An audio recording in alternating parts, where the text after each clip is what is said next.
Why y'all got me making an appointment with this dealership? Why? My car didn't even go inside the shop yet. That's right. Come on, y'all. I've been doing this a long time, over 25, 30 years, something like that. Let me tell you something. The appointment means that's the time that you're going to meet and greet with the service consultant that's going to be handling your vehicle information while it's there. Okay?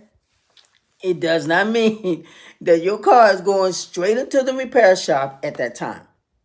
Sometimes we need to go on a test drive with you to try and reproduce your concern. Let's say you have a rattle or squeaker somewhere, right? And it's intermittent. It's not constant. So now we're driving the car with you and we can duplicate it. So when the technician gets it, now the service writer or advisor can say, hey, I heard the noise. It appears to be coming from yada, yada, yada, or from yada, yada, yo. Okay? But it's coming from somewhere. Again, your 9 o'clock appointment does not mean that your car goes into the shop at 9 o'clock. Sometimes it happens, but it's seldom.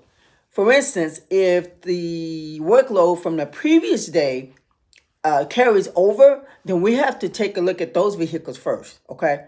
So a lot of times, and if it's not a lot of work to carry it over, then quite naturally, your car will get looked at, but it may not be until 11 or 12 o'clock that day. Got it?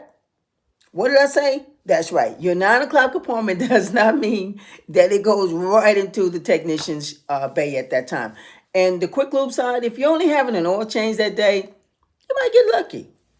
7 o'clock, they open up, boom, your car's the first one to go in. But that's pretty much the only area and time something like that will happen.